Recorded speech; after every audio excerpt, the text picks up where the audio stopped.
இது விளாம்பழம். கிண்ணத்தை காரணம் விளாம்பழம் இதுக்கு பேரு. ஆமா கைஸ், இது வச்சிருக்காங்க. சின்ன பாப்பா இதுல வந்து உப்பு மிளகா பொடிலாம் போறாங்களா? அந்த ரூபி குடு வாங்க. சரி குடு, ரூபி குடு. எங்க அக்கா அக்கா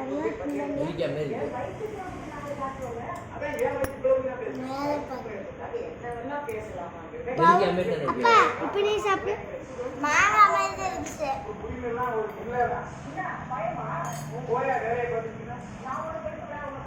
நீ தின்றா சுவையோ சுவை.